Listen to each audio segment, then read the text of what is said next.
আমার ২টা দেশি মোরগ কত টাকায় বিক্রি করলাম? আপনারা জানেন যে আমার হচ্ছে যে সমস্ত মুরগি ছিল, আমার প্রায় ৫০টার অধিক হচ্ছে দেশি মুরগি ছিল। তার সব কিন্তু মনে করেন যে মুরগি আপনার বিভিন্ন রোগের কারণে মারা গেছিল। বিভিন্ন রোগ বলতে কি, সেটা হচ্ছে যে আমাদের এখানে মানুষ হচ্ছে শয়তানি করে আমার এই ইসেতে বিষ দিছিল। তো এটা রোগ না, ওটা হচ্ছে বিষ দিয়ে আমার আমার হচ্ছে সমস্ত মুরগিগুলো মেরে ফেলে। তো শুধু আমার না, আমার বড় ভাই আরও প্রায় ৬০টার মতো মুরগি মরে। আমরা হচ্ছে কীরকম পালি, আমাদের দেশি মুরগির যে আলাদা শেড আছে, ঘর আছে, ওইটার মধ্যে আমরা রেখে দিই। আর দিনের বেলা আমরা ছেড়ে দিই, অর্থাৎ রাতে শুধু ঘরে তুলি আর হচ্ছে দিনে আমরা ছেড়ে দিই। তো এটা শয়তানি করে মনে করেন যে বিষ প্রয়োগ করে আর কি সব মুরগি মেরে ফেলে। তো যাই হোক, আমরা এগুলো নিয়ে কোনো কথা বাড়াই নাই, বলছি যে রোগে মারা গেছে। তো এরপরে হচ্ছে আমার যে মুরগি ছিল তার মধ্যে হচ্ছে ২টা মোরগ ছিল আর কিছু বাচ্চা, আর হচ্ছে একটা মনে করেন যে বুড়নি মুরগি যেটা বলে, বড় মুরগি। তো তাছাড়া কিন্তু আমার মনে করেন যে আর মুরগি ছিল না। তো পরবর্তীতে এই যে আমি এখন যে ২টা মোরগ নিয়ে যাচ্ছি, এই ২টা মোরগের অবস্থা কি মনে করেন যে সারা দেশ, মানে আমাদের যে গ্রামটা, মানে আমরা এটা দেশ বলি আর কি, যাই হোক মানে কথার কথায়, তো আমাদের যে গ্রামের সমস্ত জায়গায় এরা মনে করেন যে ঘুরে বেড়ায়। মানে পুরো এলাকায়, আমার নিজের গ্রামের শেষ সীমানায় পর্যন্ত এরা চলে যায়। মানে এই রকম একটা অবস্থা।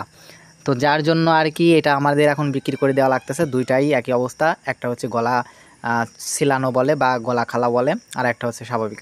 তো ২টাই হচ্ছে আমরা বিক্রি করে দিলাম। তো এই ২টা মোরগ আমরা হচ্ছে প্রায় ১,০৫৪ টাকা মতো আমরা বিক্রি করি আর কি। আমি এটা এডিট করতেছি আজ কয়েকদিন পরে। তো আমার হাতে দেখতেছেন ১,০০০ টাকা অলরেডি দিয়ে দিছে। আর পরে কয় টাকা দিছে আমার এটা স্মরণ হচ্ছে না, তবে ১,০৬০ টাকা বা ৭৪ টাকা, মানে ৭৪ টাকা হবে সম্ভবত। ওই যে ৫০ টাকার একটা নোট দিল হাতে। তারপরে ঠিক আছে, ওই আপনার হচ্ছে ১,০০০, ওই আপনার হচ্ছে ৮৪ টাকা দাম হয়। তো ২টা মোরগ, অর্থাৎ আমার কিন্তু মনে করেন যে আপনার ৫০০ টাকার বেশি কিন্তু আমার একটা মোরগের দাম হয়েছে আর কি। অর্থাৎ আমি কিন্তু বিক্রি করছি লাভে, মানে একেবারেও কিন্তু ঠকা না। এটা হচ্ছে আমি কেজি বিক্রি করছি, কেজি দরে হচ্ছে আপনার মনে করেন ৪৮০ টাকা কেজি আমি বিক্রি করছি। ওজনের কথাটা আমার স্মরণে নাই, আর ওই দিকে আমি ক্যামেরা ধরছিলাম কি না আমার মনে নাই, স্মরণ নাই। তো এই যে আমাদের পুকুরে মনে করেন যে বক নামছে, তো পুকুরে হচ্ছে এই মাছ হচ্ছে ভেসে গেছিলো আর কি আমাদের। তো যার জন্য হচ্ছে পানি দেওয়ার ব্যবস্থা করা হয়েছে, পানি দেওয়া হচ্ছে এখানে। তো দেখেন মাছ কিন্তু ছোটো মাছগুলো বেশি ভাসছে এখানে। আর বক যে কী পরিমাণে এই মাছ ধরে ধরে খায়, যেটা আমি আপনাদেরকে মানে না দেখলে আপনারা বিশ্বাস করতে পারবেন না যে বক কী পরিমাণে মাছ ধরে। মানে আসবে, ওরা টার্গেট করবে আর মাছ ধরবে, মানে ওরা কনফার্ম করেই ওরা মানে করেন যে শো মারে আর কি।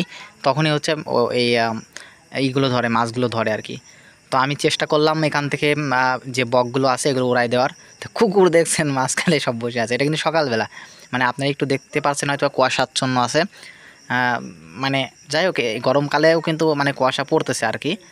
তো আপনাদের যাদের পুকুর আছে তারা অবশ্যই জানেন যে বর্তমানে মাছ রাখাটা কত কষ্টকর হয়ে যাচ্ছে, কারণ হচ্ছে পানি শুকায় যাচ্ছে, পানির দিনে গরম হচ্ছে, সেটার প্রভাব হচ্ছে রাতের বেলা মাছ ওই যে আওলাই যাচ্ছে, যারা বলে আওলাই ঝাওলাই হয়ে যাচ্ছে আর কি। তো যাই হোক, আপনাদের যাদের পুকুর আছে অবশ্যই পানির ব্যবস্থা করবেন, অথবা বেশি মাছ থাকলে সেগুলো বিক্রি করে দেওয়ার চেষ্টা করবেন, না হলে কিন্তু ক্ষতির সম্মুখীন হবেন। অলরেডি কিন্তু আমরা হয়েছি আর কি, এই জন্য আর কি আপনাদের বলতেছি, মানে আমরা জানি তারপরেও হয়েছে আর কি, কারণ আমাদের মাছ রাখার মতো বা বিক্রি করার মতো পরিস্থিতি ছিল না, কারণ মাছের দাম একেবারেই কম। মনে করেন যে ৯০ টাকা কেজি, ৮০ টাকা কেজি, ১০০ টাকা কেজি বিক্রি করতে হচ্ছে ভালো ভালো মাছ, কিছুই করার নাই ভাই। তো যাই হোক, ধন্যবাদ সবাইকে, আসসালামু আলাইকুম, ভালো থাকবেন, আল্লাহ হাফেজ, ফি আমানিল্লাহ।